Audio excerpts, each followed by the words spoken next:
Charles here locally in the community. Make sure y'all go check out New Cat Body by Jeremy Smokkin.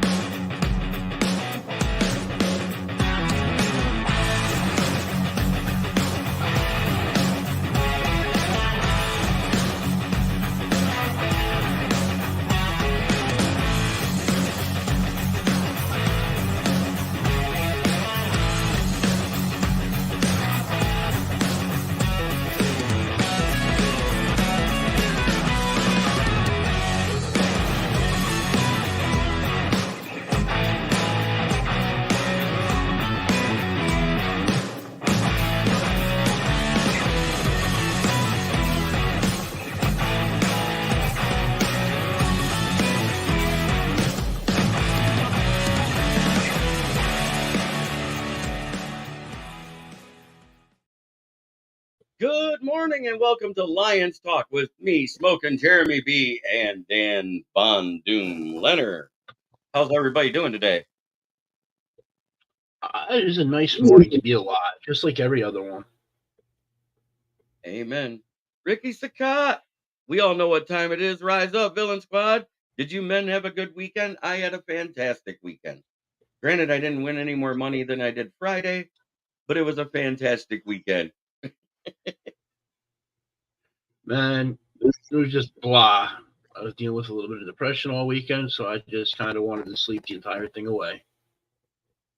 I kind of did that yesterday just because I was exhausted. You know, I heard that the Daytona 500 was delayed till this afternoon, so I was like, okay, there's nothing worth watching because the NBA All-Star Game is a joke, and I went to bed. The NBA itself is a joke. They ruined fucking basketball. They have. I believe Curry.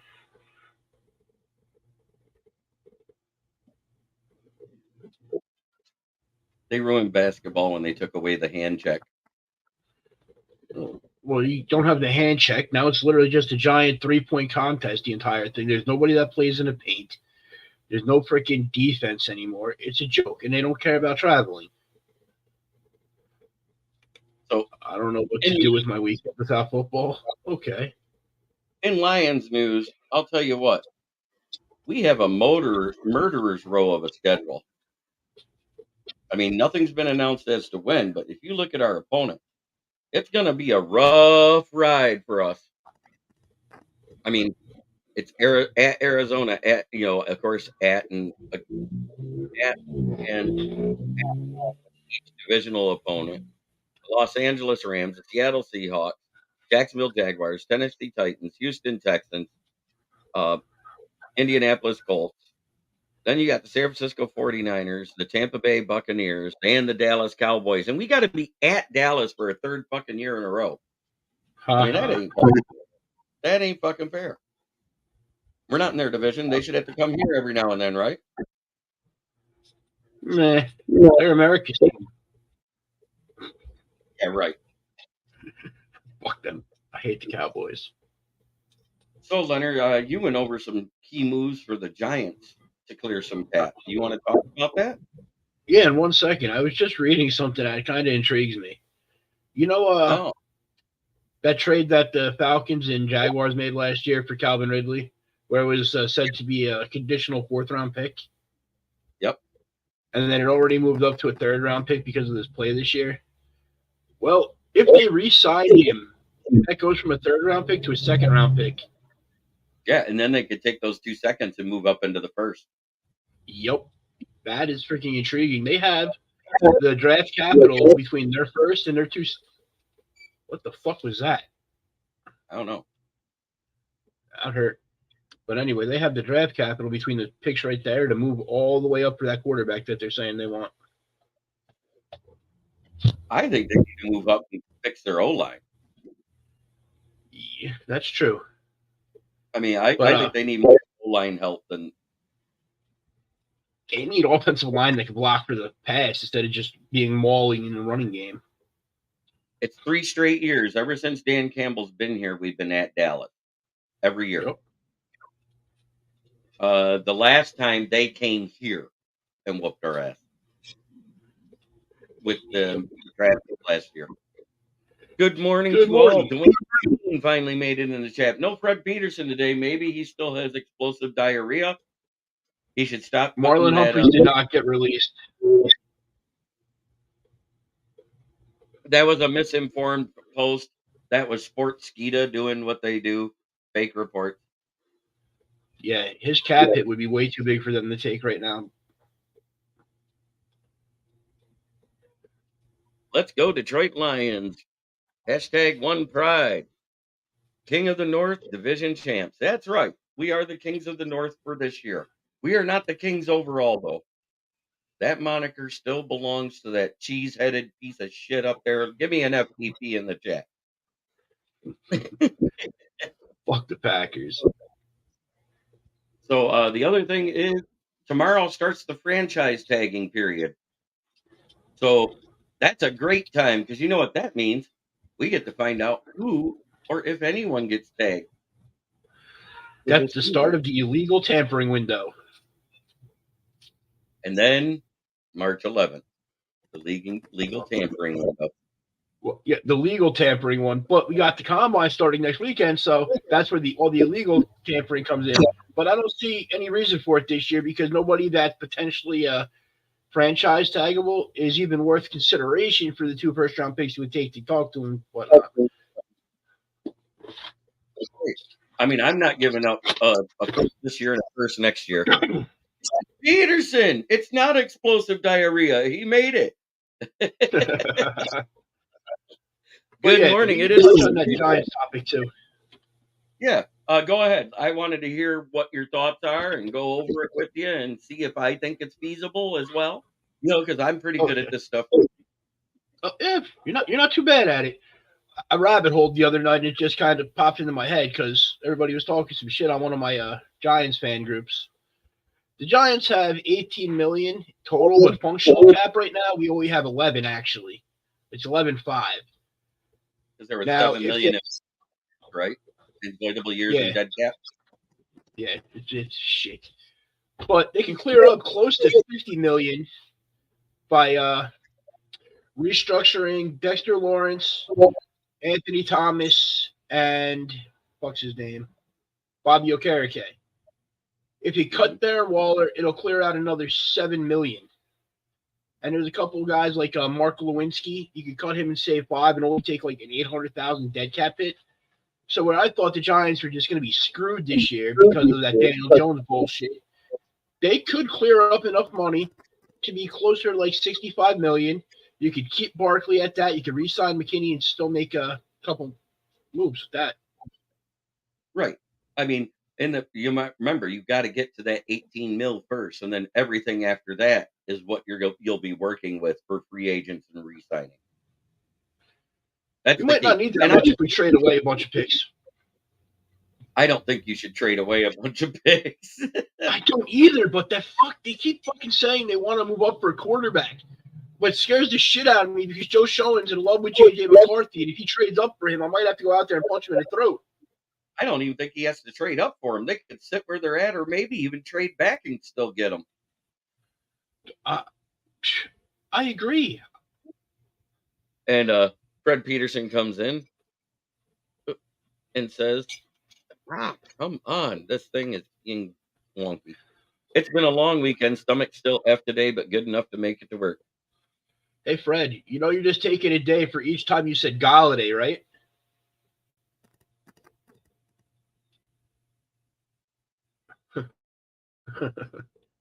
Dwayne Keene over here. Who is the guy that we tagged to keep or let go? There's nobody on the team that needs to be tagged. You don't have any big player that would warrant that. The only one that's like even a big name that's a free agent this year would be CJ GJ. And yeah, no, you can tag that fool. You let him walk. Oh, I hate this. I can't even do anything on my freaking laptop anymore. Who is the guys we tag or let go? You know what? I don't think we're tagging anybody because we really don't have the cap room to do it. And none of the guys that we have leaving are worth tagging. I mean, if you're going to tag Gardner Johnson, you're going to turn him into a top 3 paid safety. So, in other words, he's going to get between 14 and 16 million. I'm not doing that. That's almost all our cap room outside of rookies. No, I'd rather use that on a number one corner in free agency because I think that's our biggest need in free agency is a number one corner, and then sign all your rookies and then fill the rest. Period. I watched another podcast this morning. He said Broderick Martin could be the next Jerry Ball. I watched the same thing. And you know what? He could be. But until I see AG let him on the field, which he doesn't do very much, 2 games, 17 snaps, I don't see it happening.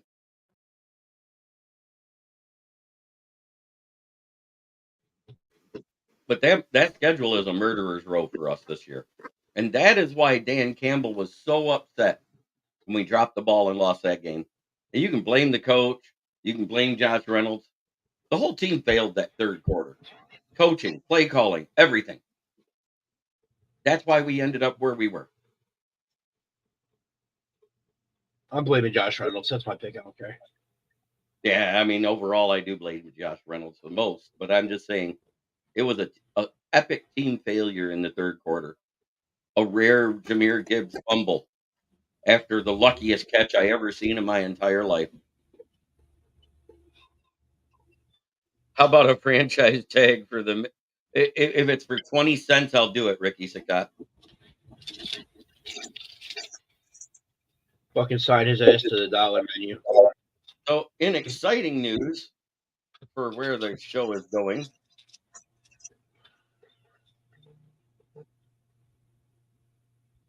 God bless America, doing it again. This is the call-in feature of the show. That's right. Ricky Sakat, your donations has helped me get this thing active so we can actually have fans call into the show.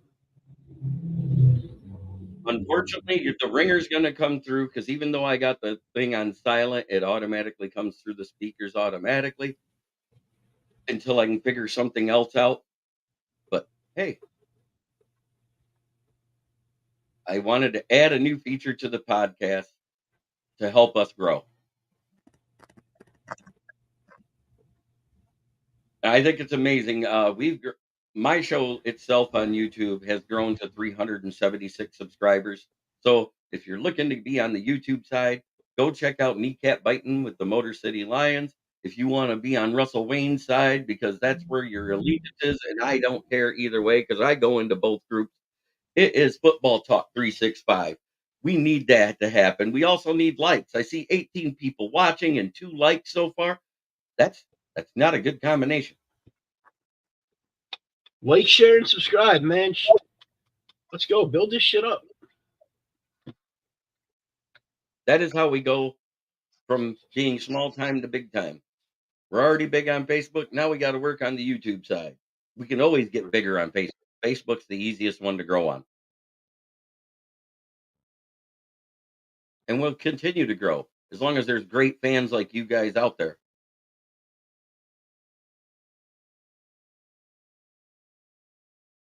Oh, the coffee is tasting good this morning, gentlemen. I found the perfect creamer. It's called FTP Tears. Oh, tastes amazing.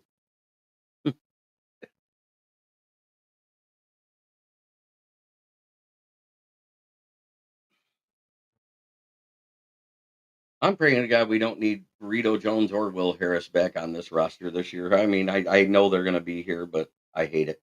I hate it here for that.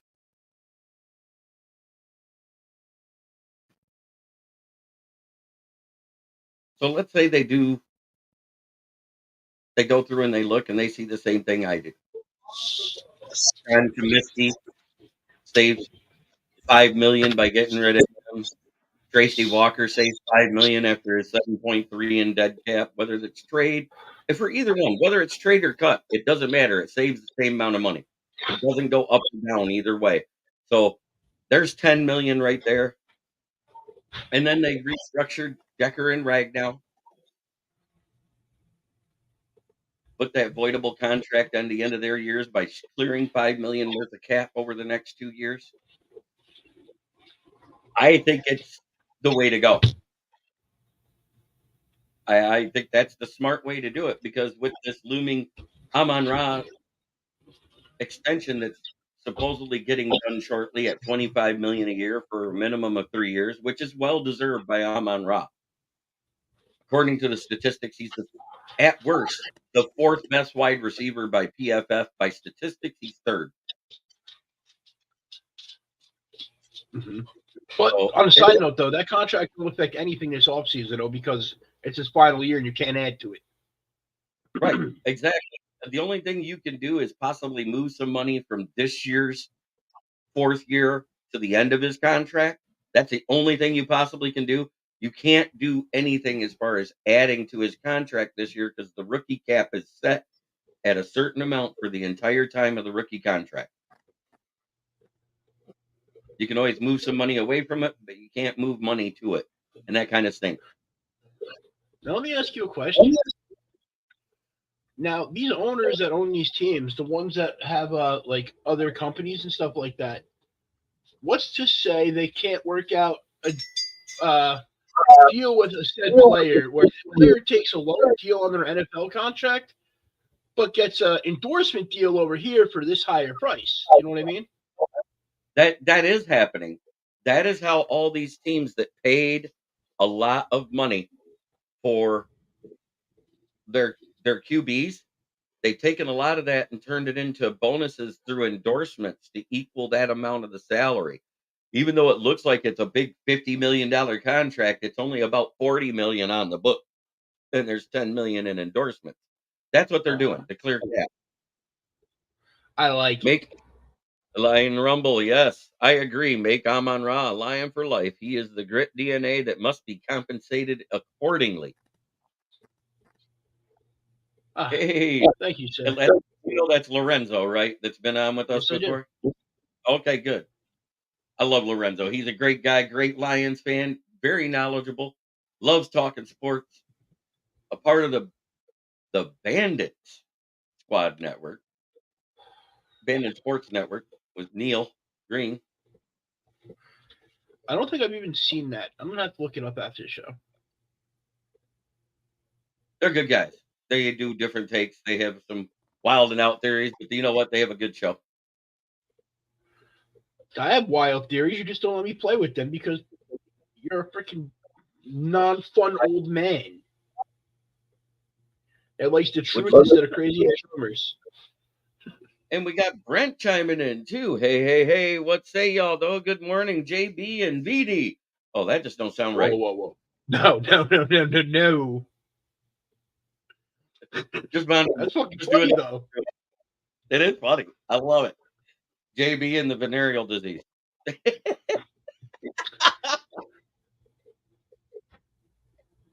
He doesn't go away. He's like the clap.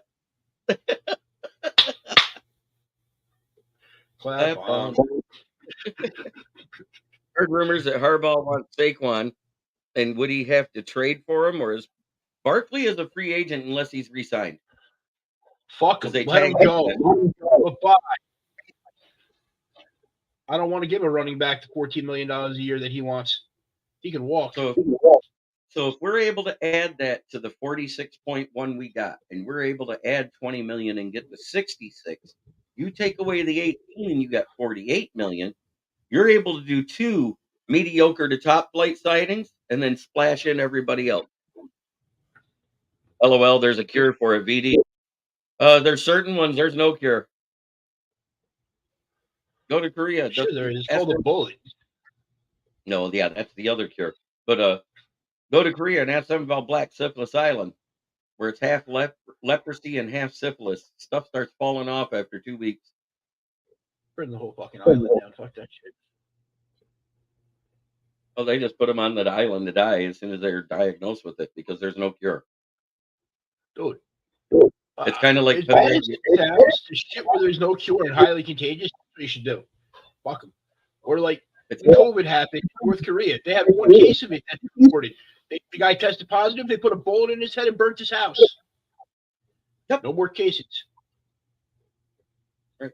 And look at back during the plague years, Italy had an island that was dedicated to that, where they sent all the plague victims. Villains.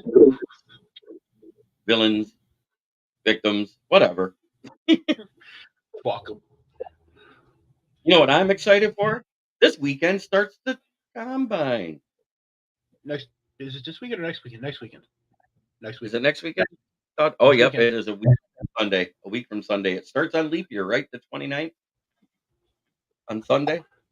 I believe it's the 29th through the 4th. Yep.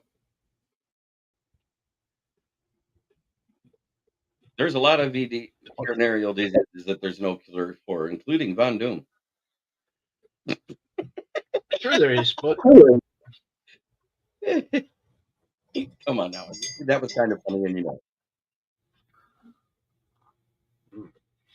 I'm gonna catch some savagery here in a minute. yeah, it'll get there.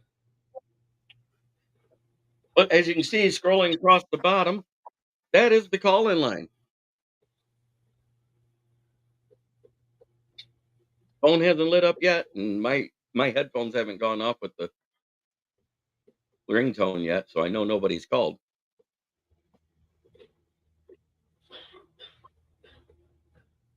But thank you, Rick Scott, for making that being able to happen. Activation and a couple of wires, and boom, we're in business.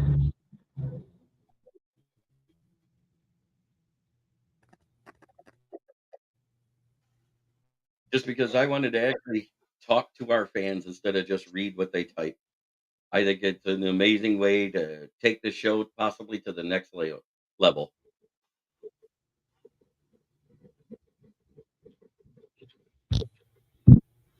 Let's see. Brent says, Do you guys see Brad Holmes moving up to get a stud edge or DT? And who would you want more, a DT or an edge? I think DT is the bigger problem than edge because we don't have a valid number 2 to play next to a lane to help him open up the inside, which will free up the end. I think we do have a valid DT that could be that guy. They just don't play him. Broderick Martin can be that guy. I know. Dude, there's like 2 good edges in the entire draft. Yeah, there's Jared Verse and Chop Robinson. Everybody keeps that talking other kid from Penn State's okay though. That's Chop. No, the other one, Isaac or whatever. Yeah, but he's not even going to be in the first round. You can get him in the second or third. That's just my opinion. I don't think there's more than 2 that go in the first round.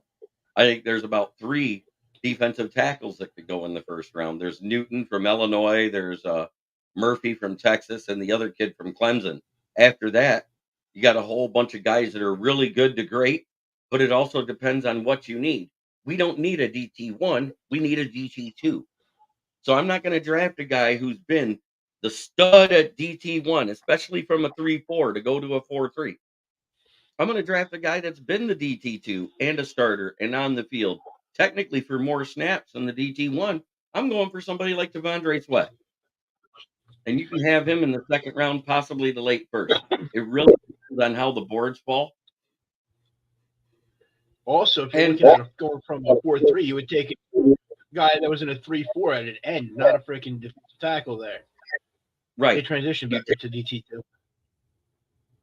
Right, because in 3-4s, the defensive ends are DTs in a 4-3 because they're at that tweener size where they're on the heavier side. You usually end up with 3 DTs in a 3-4 is what you actually have. Just 2 of them are a little lighter and a little quicker, so they're on the ends.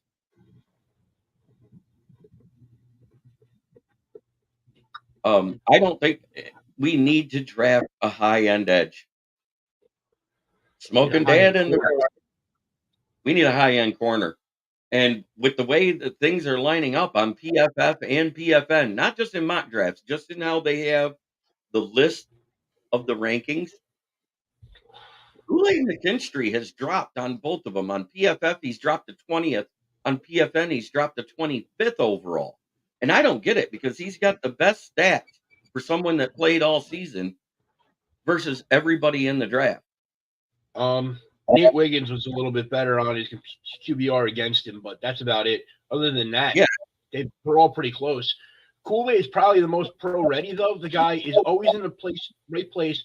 He doesn't make mental mistakes. You don't get to see his athleticism because he's always taking proper angles, proper coverage. He is the most pro-ready. He's Patrick Surtain without the highlights.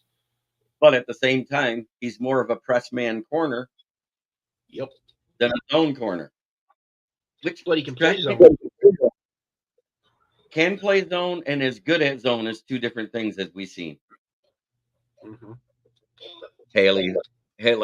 Holly Penn says Kool-Aid. But there's a chance he could actually fall to 29 if those rankings stay true after the combine, which they hardly ever do. Everybody moves. If he's there at like 23, 24, move up and grab him. It really depends on what you got to give up to move up.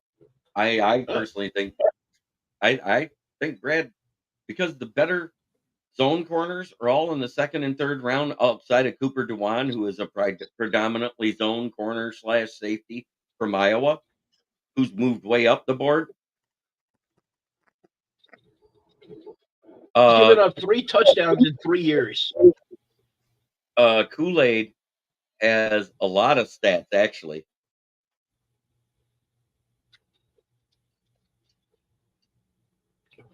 But yes, they do kind of avoid him a little bit. Well, the past years. This year, not as much as they had Tremont Armstead there, too. Right. They couldn't do it with Terrion Ireland on the other side. They had to target that side, too, and he had pretty good stats over there. Uh-huh. Matter of fact, like I said, outside of QBR against, he had the best statistics of all the corners. Kool-Aid did. Mm-hmm. Passes defended, tackles, solo tackles, assisted tackles, tackles for loss, because they even blitzed him.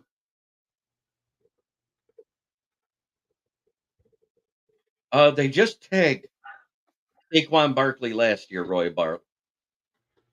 If they tag him this year, it's only $12 million. It ain't shit, but at the same time, I don't want to waste the money on a guy that's going to be unhappy. I don't want to pay $12 million to a running back until the rest of my team is at least adequate. It's pointless for us to waste his prime. Big Dan Davis likes the guy that's supposed to be a day 3 pick, Jalen Hunt, out of one of the HBCUs. Kid did great at the Senior Bowl. He's got a lot of talent, but you know what? At the same time, I'm not going to count on Brad Holmes to hit home every time he picks after the 4th round like he has, because it's been insane how good he's been after the 4th round. There's only 2 that don't play a lot. Jameer Jefferson and Chase Lucas. Everybody else plays on this roster, and every single one of his draft picks are on the roster. And he's the only GM over the last 3 years to say that. It's actually the Ravens that I've heard is interested more in Saquon. The Ravens want him bad, but Barkley wants to go to the Chargers. Oh yeah, that would be. May seem really scary, but you know what Barkley is? He's a stronger version of Austin Eckler. Yeah. Dan, you want to out to be. His ability's about the same. He's easier to tackle than Eckler, too. I don't care what anybody says about it. A guy that big should freaking run like Brandon Jacobs, not a fucking marshmallow. Right. Brent, I kind of agree with you there. You don't want to think there in the first round, but Kool-Aid and Nate Wiggins are the closest thing to a sure thing in this draft you're going to. But again, square pegs, round holes. Predominantly press man corners do not transition well and take longer to develop in a predominantly zone defense. I don't think Aaron Glenn even knows what the hell he runs anymore. Maybe I just don't understand why has the market for running backs. You know why? Because they went to running back by committee. There is no reason to pay a top flight running back big money. Gibbs did not have over 1,000 yards rushing. He had more than 1,000 total yards between receiving and running. I think he had 940, I think it was, and Monty had the other. And he had 500 passing. Right.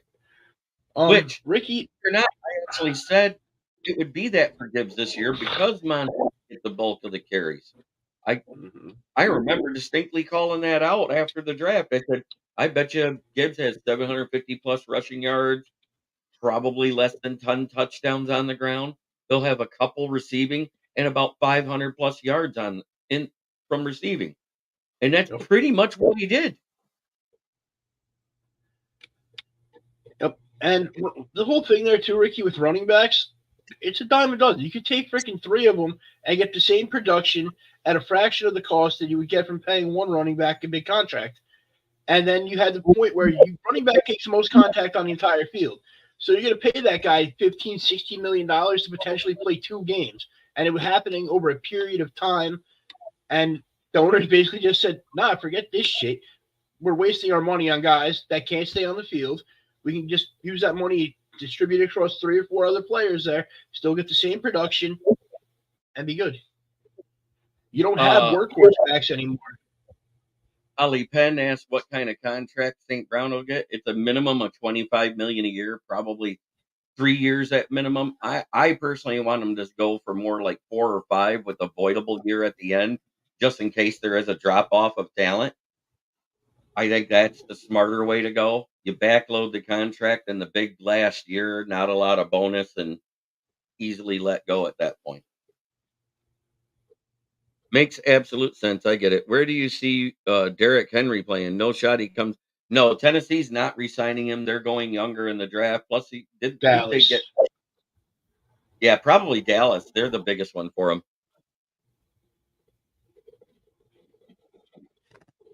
Brent says Gibbs missed a few games, and he will understand the system better this year. He will be on fire this year, possibly. But if he missed a few games in his rookie year, that could actually. And there's a rule of thumb here. If it happens their rookie year, it continues to happen. I don't want to sound like that guy, but Swift was never injured at Georgia, and his first year here got injured and was injured every year after. On Johnson had a plethora of injuries in college, and he started out injured right off the bat after his first good game, just like he did in college. There's a track record of this happening in the NFL. I'm not trying to poo-poo on Gibbs. I think he's an amazing talent. I think it's better to keep Monty as the workhorse and work Gibbs in. It'll prolong his career and limit the amount of injuries he does get. I remember how devastating it was to see Jamal Williams leave. Didn't we get Monty cheaper than the? No, we got him for the exact same price. They paid both of them $6 million, but we got Monty for 3 years, and they got Jamal for 1. No, what's wrong with you, Roy? You want to see Henry go to Baltimore? What is wrong with you? You want him ruined? Like every other? He's already had a knee injury. Every single running back that has been there has had ACL, MCL, or a PCL tear. You want to ruin his career the rest of the way? Okay, if CJGJ isn't brought back and we move on from Tracy Walker, do you think we address safety? I don't know why everybody thinks it's an issue when if he played better than both of them combined in the games he started, and Kirby has proven he's valid and at least a good cover safety. And Brian Branch is a safety. Right. Brian Branch is a safety. Plus, don't forget, we still got those other guys we re-signed to the practice squad that has played in spots when needed. I don't want to say the one bum because I want him gone because he's on the active roster and he probably won't be gone. That some bitch.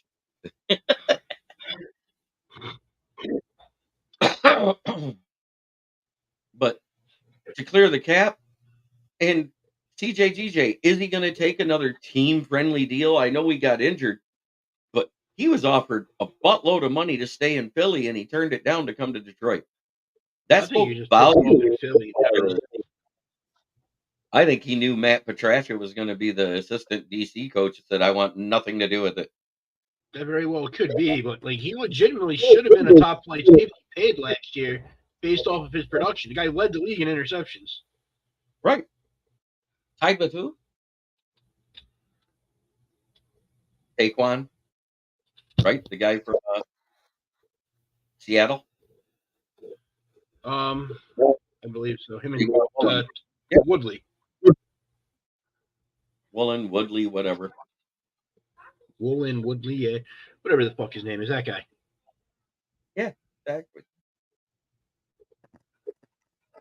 It looks like we're not going to get our first call in of the day yet. It'll get there one of these days. 810-515-2549. You are able to call in and hear yourself on the show. Man, I can't wait for the combine. I want it to be more like the radio shows and the syndicated shows you see. And this was the next evolution in the show, was to do this.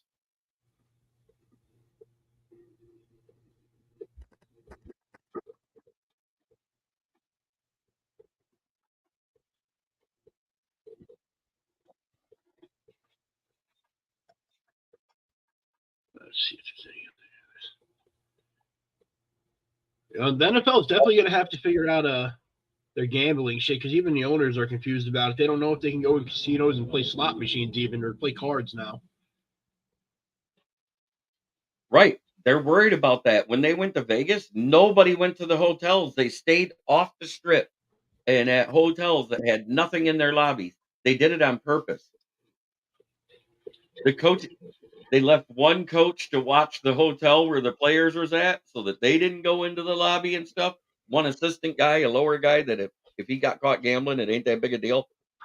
And everybody else stayed at a separate hotel.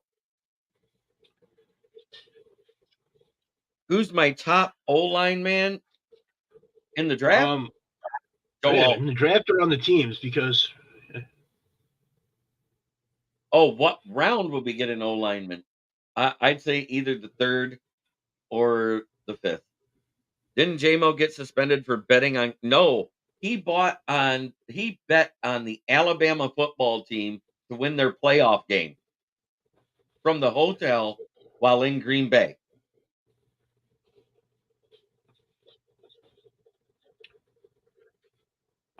My top O line is Joe Alt, and then that Fatua guy or whatever his name is from Penn State are your top two tackles. Both most likely are going top 10, top 12. My favorite entire is Jordan Morgan from Arizona, who would have been a first-round pick if he didn't blow his knee out in November, and Cooper Beebe from K-State. Both of them are maulers in the run game and very athletic, so they can get out of the pocket to block, second-level style. And then there's Jackson Powers, whatever the hell, JPJ. Powers Johnson. Yeah. I think I see JMO mature right in front of our eyes. You absolutely do. It would help Lamar in the long run, especially for his health. What helped him overall was keeping him in the pocket. They kept him in the pocket for 3/4 of the season. They didn't allow him to do as many RPOs and designed runs. I heard JMO was betting on March Madness. Never hear the same story from different people. I know. I just know he was betting on Alabama school sports. It was college. It wasn't pro. I don't think it should have been an issue, because if you're at the hotel room, that's no different than being at home in your bed. And if it's legal for you to do it at home in your bed, it should be legal to be able to do it in your hotel room in your bed. But that's just me.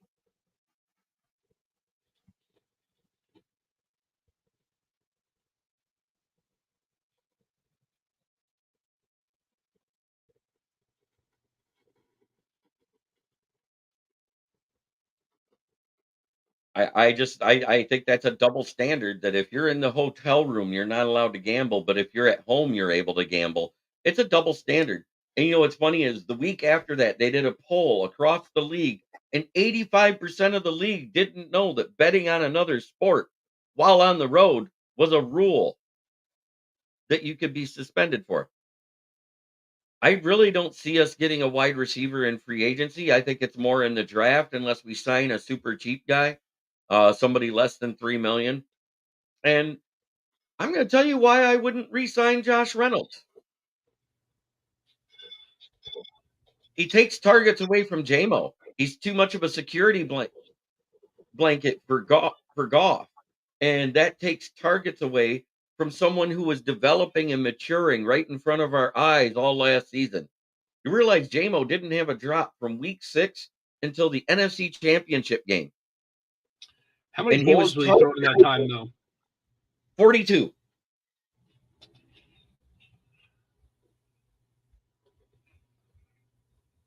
He was throwing 42 passes since that time, and he the only one he dropped was when he had the forearm shover and was falling to the ground at the NFC Championship game. I still should have caught that ball. He probably should have caught that ball, but at least there was some type of contact. Is all I'm saying. And he's falling to the ground. If he'd have been able to stay on his feet, because right after that, their feet hit too. And when your feet get hit, you lose your balance. We've all seen it. How many times we watch somebody dive and slap somebody's ankle as they're running by, and then all of a sudden they just fall to the ground when nobody touched them. I do have a valid point there. It's debatable, but yeah. But it was such minimal contact. I'm still mad that he dropped it. How you can say JMO is bad at tracking the ball through the air on deep balls because there wasn't a single one that was thrown perfectly on target. He had to track them all down, and the only one he dropped was when he was falling to the ground that time. When he fell to the ground in Tampa Bay tracking it, did he not catch it? And no offense, Goff can't throw a deep ball. Not a good one. He can throw it. It just isn't good. I mean a ball, like an actual deep ball. Like Dante Culpepper's chucking that bitch up in the air, Randy Moss center field in that bitch kind of deep ball. I think JMO's going to break out this season. They may have us getting another tight end, but later in the draft. What do you think? It's a possibility, but we have way too many holes on defense to worry about anything on offense other than offensive linemen for backup, because I think it's way smarter to fix this defense. Our offense, with everything that was on it and as many injuries as we had, guess what? It was top 3 in the league. We were 3rd in passing and 3rd in rushing. Dan and that smirk, he wants Bowers so bad. Yeah, he wants him to be a giant. I would love Bowers to be a giant, but we have too many holes to make him even worth being there. If he fell for you guys, absolutely Bowers. The guy that runs the X, the Y, and the Z is Amon-Ra St. Brown. Shark was missed by Goff. How? He had a better year. He raised his completion percentage to 69.4 this past season. You guys can talk bad about it, but I don't see where we need an X. All we need is a big contested catch guy that has some speed. That's the only thing missing on this roster. DPJ has those skills. Okay. I was trying to explain what we have already that we could re-sign for ultra cheap, even cheaper than some of the vets, the rookies. Yes. I understand that, Roy Brado, but he has to be accurate while doing it, and he just isn't.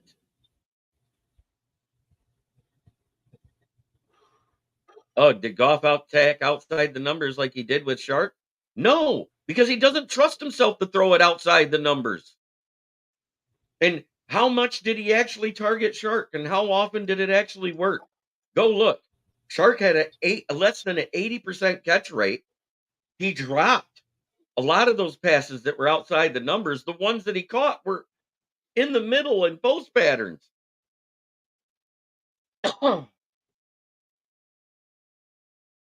He trusts himself more with Shark, though. But Shark's not here. I'm not taking a single wide receiver before day 4.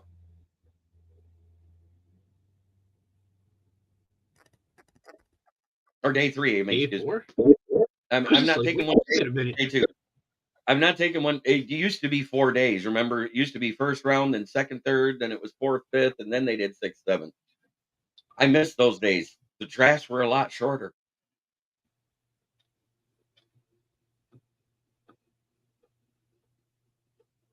I don't like this 3-day draft thing because the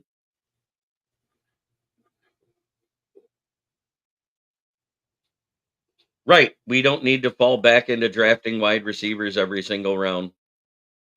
Best player available? No, it's best player that Brad Holmes thinks. Y'all don't even listen to the end of season pressers, evidently. He said it has nothing to do with the player's talent.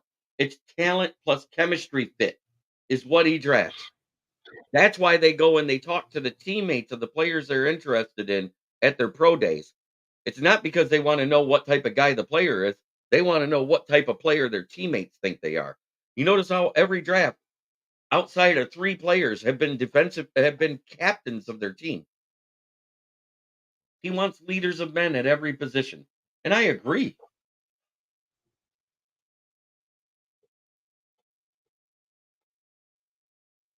Everybody thinks BPA is the way to go. It's not. He's proven it. LOL, I'm messing with you, JB. You're making me laugh. If that's the case, then Cooper DeJean is a lion. Why does everybody hate on Cooper DeJean? Because he's a white cornerback. He's not even white. He's half Hispanic. Man, stop trying to take something away from us at corner, man. He's the first one to see award. We need him. He's not just white though. He's mixed. No, he's not. But it's funny because then we finally got a cornerback in Rashad Mendenhall's freaking little game he wants to play there. Jane John says hello and tells Holly Penn hello. Oh, that's nice. And Cooper would be awesome. I think Cooper DeJean is a perfect fit. Why? He's actually a zone corner / safety. Everybody wants this number 1 guy that's a press man coverage when we hardly ever run it.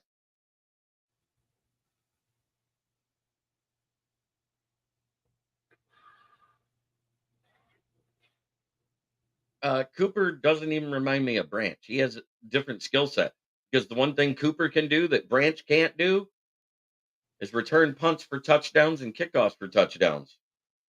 And Branch hits way harder than Cooper. Yeah. Cut or trade Sutton. Why? So we can eat a 17 mil dead cap? You guys don't pay attention to cap. We can't afford to cut him. This is the big year of his contract with a ton of dead cap. Unfortunately. It'll cost you $5 million more to cut him than it will to keep him. Lions rumble there. Rumor is Mike Evans and Tampa are nowhere near a deal. He could be available in free agents. Yes, but he said he wants upwards of $20 million a year. 4 years ago, I'm all for that because he's a 1,000-yard guy every year. But now he's older, man. It's not worth it. He said, Roy Bradow says people are crazy. The problem with Cam Sutton is we forced him to play CB1 when he's a CB2 all year. When he played CB2 for Pittsburgh, he was a top 25 corner. And everybody's like, oh man, he's going to be great at the 1. Well, you know what? If he was great at the 1, they wouldn't assign Mosley to a prove it deal because of his injury concerns. And thank God it was a prove it deal. But guess what? He still has $3 million off against the books this year.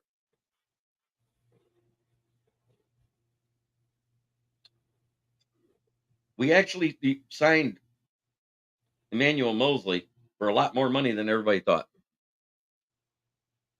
$11 million for a CB. It's because we backloaded the contract. It was actually smart. We had no cap room last year. We got a guy for cheap for 1 year, and then we got to pay him the remainder of his contract these 2 years. It's $12 million a year for the next 2 years. But the last year is a voidable contract because it saves you $7 million to get rid of him. You got to look at the bigger picture than right now. Cam Sutton's going to be a Lion this year, guys. There's no doubt about it because we're not going to cost $5 million in cap. Even if you wait till after June 1st, it costs $5 million in cap. I look. Right.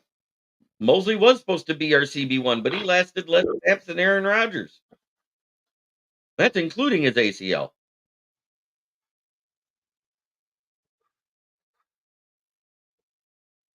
That was 3 snaps if you want to get technical.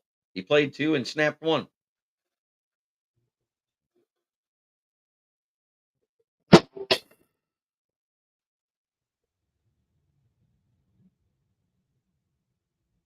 And I wouldn't re-sign Mosley. because now he's had that problem in both knees. He's going to lose mobility and change of direction.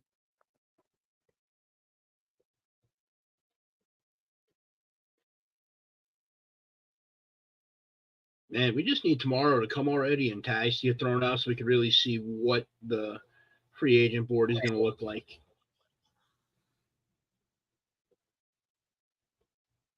What's your bold prediction for this offseason? Goff doesn't get extended, period. We just don't have the cap room to do it, and he wants a bag, and he's going to want it starting this year. I mean, even if we clear the extra 20 million, you take off the 18, it's only 46 you got left. So 46, you extend Amon Ra, which counts towards next year, not this year. You have other guys to extend. You have other guys to keep the core around. That's going to cost you dead cap or cap room next season already. If we sign Amon Ra, Ricky's the guy. Right. Goff gets traded to Buffalo along with 2 firsts and a second for Josh Allen. That's my pipe dream. Good morning, Will. That's definitely a pipe dream. But my bold prediction is you will hear trade talks about Goff this offseason. Yep, I don't doubt it.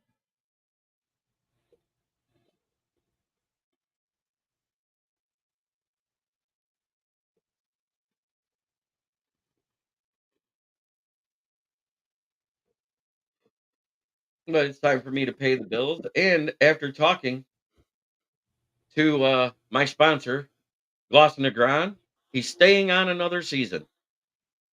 His bill comes due in March. He'll be sending it shortly. Thanks for being a great sponsor there. And it also, you can call this number if you want to talk about sponsorships. If you have a business that you want to put your advertisement in, send me pictures. I'll talk about your business. Well, great pricing. And of course, there's everybody's favorite sponsor, FTP, not the florist. It's Fuck the Packers.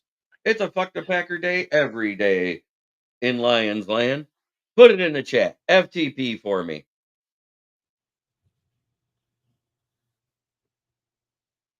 And just for shits and giggles, since it's a Monday morning, fuck the Bears too. And the Vikings. Thanks for the podcast this afternoon, men. See you later. Yeah, I got a call in number 810-515-2549. I just activated this phone over the weekend, so we have a call in show, sir. Yes, sir. Yes, sir. I've had it scrolling across the bottom of the screen all day. We are the kings of the North. For 1 year, we're the kings of the North, and I hope it's to continue.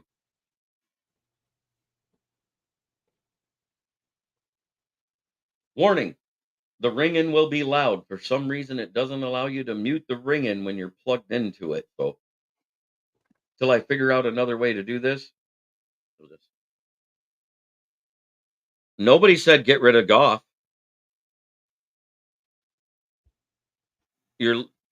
Dan wants to get rid of Goff. I'm just saying, I don't think we extend him this year because he has another year on his contract, and it makes more sense to wait a year. I think he's a bum and just a product of the offense, honestly, and I don't want to pay him $50 million a year. So if I could get a first and a second first out of him this year without having to pay him next $3 million salary cap, yes, please, thank you. Sign Gardner Minshew or some bullshit in the free agency for $11 million a year, get the same production out of him, and keep building.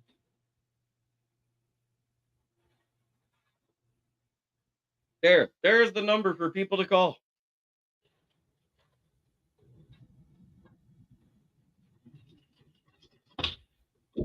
No, McNeil will be next season.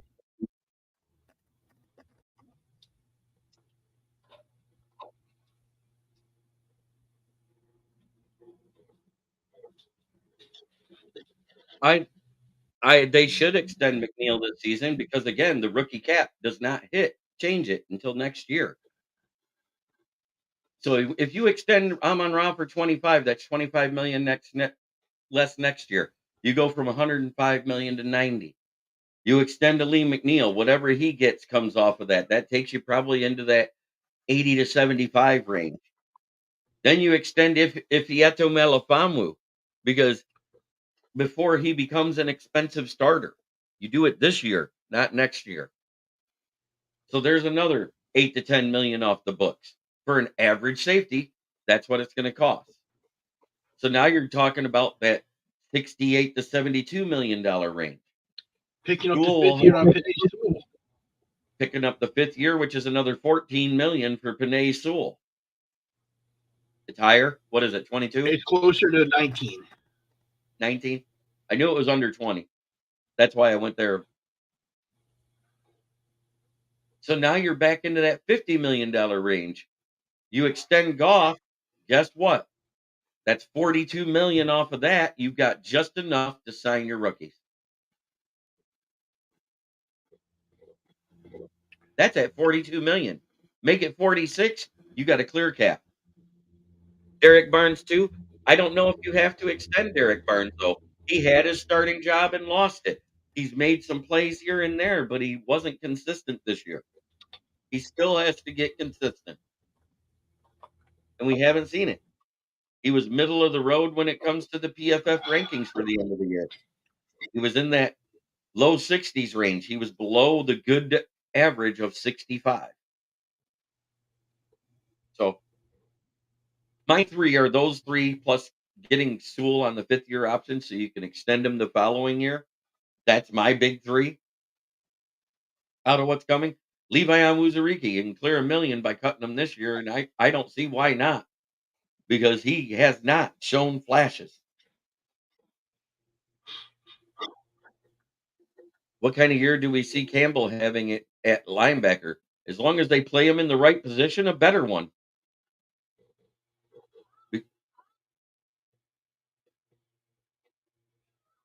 And of course, so my other sponsor, as paid for, it's Gloss Negron, the best window tinner in Saginaw. Check him out. Call him up. Get yourself an appointment to get your windows detailed or your car or windows tinted and your car detailed. 989-443-9240. Again, that number is 989-443-9240. So, seeing as how no one called in today, hopefully someone calls in tomorrow. I would love to have that happen.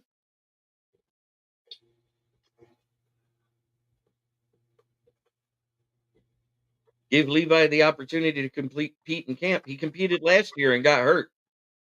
He competed the year before that. Ended up having to go get back surgery. His rookie year had to get back. Didn't take the back surgery. Was out all season. Came back week 10. Had one game where he was okay, and then he got hurt again. He's injury prone. He was injury prone coming out of contract. Out of college contract though.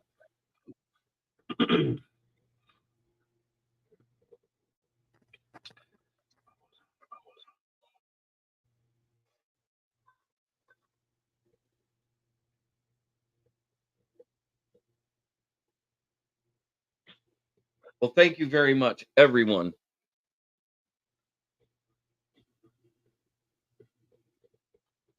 Who's the best edge rusher realistically we can get out of the draft? Chop Robinson if he drops.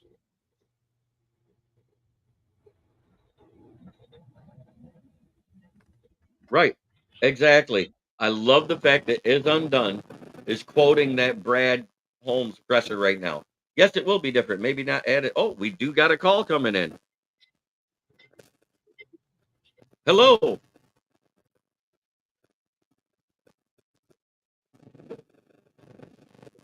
Oh, it's unplugged. Just a second. There we go. Hello and welcome to the show. How you doing? This is Steve. Hello. Hey, Steve. How you doing? How you doing? I'm doing great. Is this good? Is this Steve is real, the Packer fan?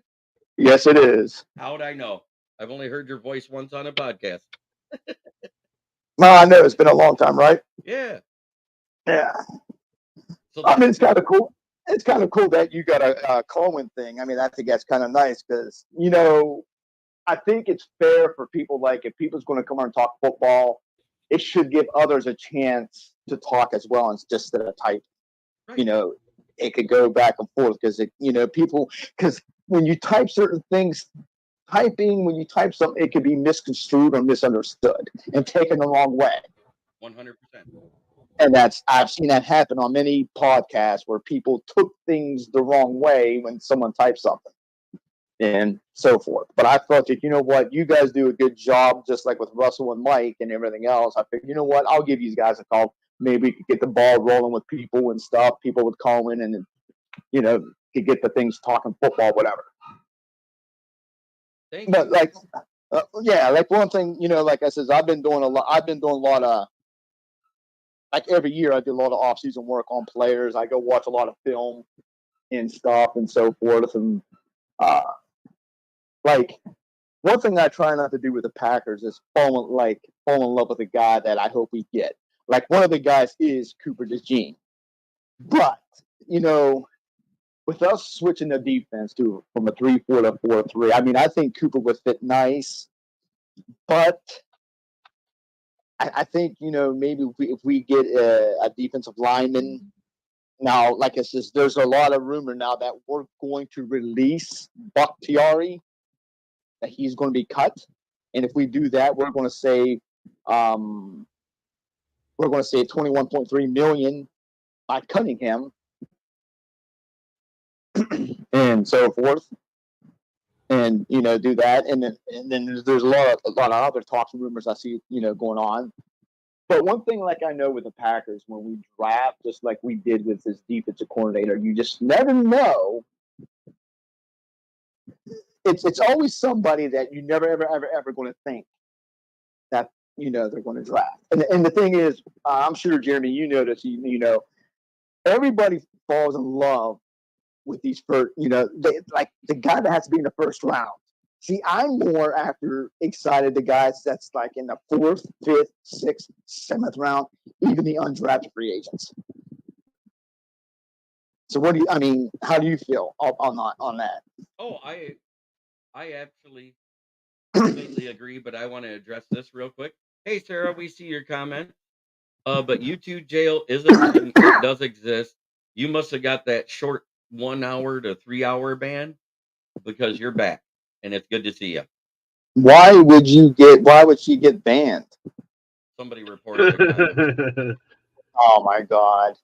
The same reason I can't comment on Facebook 90% of the time, because anything I say gets me put in Facebook jail anymore. Oh, it's like Facebook jail, so you can post on the live chats, but you can't comment afterwards. Gotcha. When I get put in Facebook jail, I can't even comment on the live. You know what the problem is? Is most people have skins thinner than a snowflake, and that's what they are at the same time.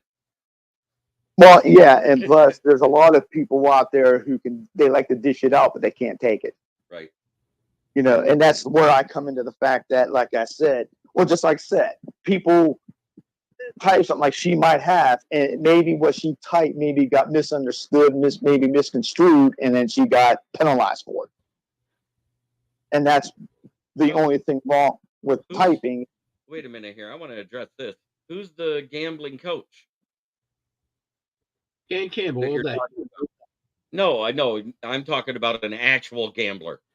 So if you say he's a gambling coach, you must know that he actually bets on sports books. I don't think that's what they're talking about, man. I know, but I don't like that stuff. And he goes, I'm in Facebook jail now because I said Vince McMahon is a disgusting pig and needs to have his ass whooped. And now I can't comment on groups or anything. It happens. But you're right. And Smoking Dad says he's going to have lunch. Thanks, Dad. Ricky. Steve, I really appreciate you calling in. It's great to know it worked. You were able to hear everything, right, Dan? Yes, I was. Fantastic. Ricky. Well, I thought maybe if it worked, how it worked for you guys, and maybe you can get the ball rolling for you guys. Maybe people feel someone did call, that can start the motor, and other was call and give you guys show a boost. Hopefully, man. Hopefully, we get more people interacting. That's the best part of this whole thing. We get to talk sports all day with people in the chat, our friends and everything. Sarah's a goat. Did you see that? This Viking fan was talking smack about how Kirk is the only quarterback in NFC North beats 49ers. That's a shut her mouth because no one cares about regular season stats. But you're absolutely right, Steve, about the late round talent, because that's what I just was talking about before you even chimed in. Before you called. Well, yeah, I go in many pods. You can ask Sarah, I go into the Viking pods and this and that, and you guys probably see me saying that. I honestly believe Spencer Rattler is the best quarterback in this draft class, and I'm going to stick by it. If I'm wrong, I'm wrong. I'll be a man. Okay, I was wrong, but to me, he's going to go in the later rounds and so forth. And I watched him. I have followed him for years and so forth. And I think he's going to have a chip on his shoulder for everything that has happened to him in college, with him getting, benched or whatever, this whole Oklahoma Caleb Williams thing and everything else and so forth. And I've watched him, and he's going to have a chip. So to me, I think he's the quarterback to get in the later rounds, and whoever gets him, I think is going to get the quarterback. And I will stick by it. Wow. I mean, I'm not going. I mean, I like Brady. I also like Brady Cook from Missouri. I like that Michael Pratt from Tulane. This, and I know if Sarah can hear me, but I even heard that there's some teams that is willing to trade up to 25 with Green Bay to go up and get a quarterback. Yep. Yeah, Bo Nix maybe. One of them to go up and get Penix. Isn't done did a hot take right here, agreeing with you though. Eagles drafting Rattler and he overtaking Hurts in a year or two is my prediction. Oh, hey, it wouldn't surprise me one bit. It would not surprise me one bit. But Rattler, we got mess going around in the chats today. Everybody's cracked out. I know, but they're right. In the video, your right arm has disappeared because of the green screen. Yeah, I know. I'm talking about that Rattler overtaking Hurts. Like, what kind of drugs do you have to be on to think that's possible? Holly Penn. Go look at who he couldn't beat out in college. Holy shit. I understand, but he also didn't exactly have a stable offensive coordinator show. Who? Rattler.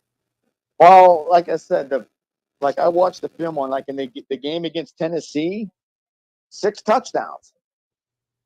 But one thing I would also like to say too, I'm going to admit this. Everybody savagery. Everybody likes to go by the collegiate numbers and stuff, which is fine. To me, I throw those out the door because these college players got to come into the pros, which is a lot faster. These guys got to get bigger, stronger, quicker, whatever it is. They got to learn a whole new system, a whole new scheme and everything. And like these guys in the later rounds are the guys, to me, are the ones that's going to come out and show even the undrafted free agents. Detroit Fan Man gave the comment of the show for funny. But hey, guys out there, if you want, you can call the show, put your thoughts in, talk the football, ask the questions and stuff like that. Like I said, let's get the ball rolling for a good show here. Thank you very much for calling in, Steve. You have a great day, sir. You too. Bye-bye. What a great call for the first call in. It is undone. That finger was for you, buddy.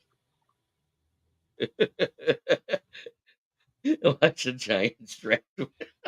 That's what got me laughing. But if Spencer Rattler takes the Hurts job, the Eagles will be in full rebuild, and the fans will throw snowballs at Santa again. You're not wrong. That being said, I got to get off here so I can actually spend some time doing some things around the house. I want to thank everybody for coming in. Go ahead. One about how he said, watch the Giants draft him.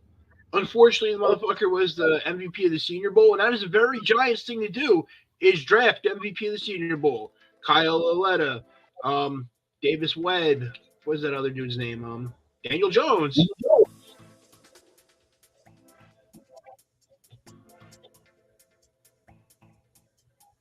Sorry. That's right.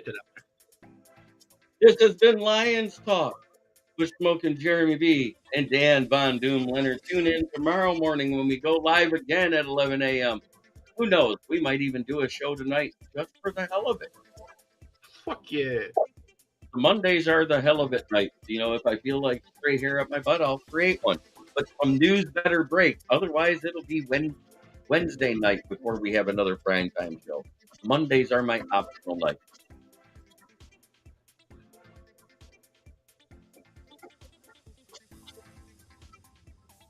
Sarah, that hurts. That's hurtful. Y'all well paid, Jones, after our defense fleeced you guys. Wait a minute. Oh, yeah, because your defense played bad enough to make them look good. Is that what you're saying, Sarah? Your defense owes us compensation. Have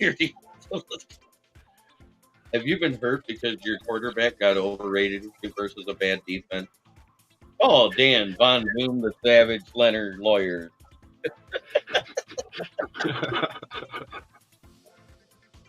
Come on, that's a good one. Did you know it? It was. This show's been fun this morning, man. Thank you all in the chat. Thank you, everybody. Is undone. Ricky Sakat. Like I said, without you, this isn't happening, the call-in stuff. And the fact that a Packer fan called in first surprises the crap out of me. And Lions Rumble says Sarah is hilarious. That was funny. I say that Sarah's the MVP this morning, we know. Sarah's an MVP every day. She's a female that talks football intelligently. She doesn't. She dogs her necessary. She tells her own fans when they're being stupid, and I love it. You know, because there's not a lot of women out there that actually talk football. The ones that are usually on TV.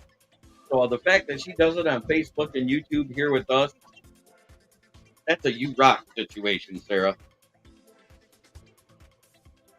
But Sarah, again, you got to come around for one of our roundtable shows. Yeah, if you want to talk Minnesota Vikings live, send me an email. SmokkinJeremyB@gmail.com, and that's with 1K on that because I created it before the logo. But send me an email, and I will send you a link, and you can join us at 9:30 p.m. on Wednesday. We invite fans of every show to be a part of that. We go over the top 3 big news stories in the NFL, talk whatever roster moves some people have made. And this week, is it AFC and NFC West mock drafts that we said? AFC and NFC West, yes it is. All right. We're just going to do one mock draft for each. We're not doing a fan vote in one or nothing. But it's going to be gone.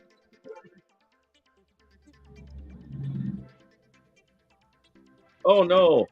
Big Dan Davis says, I'm kind of bummed. Went to try and book a good hotel for the draft here in Detroit, and most of the good ones are booked for night 1. Von Doom, are you on Twitter? I don't think you are you? I don't know. I'll have to go check. Yes, I am. At Von Doom Creation. Awesome. Thanks, everybody, for tuning in. And like always, try every day to be a better person than you were the day before. That's the only way to make the world a better place. Unless you're talking to rival fan bases. Then it's FYT, fuck your team. And FYF, fuck your feelings. Have a great day, everybody.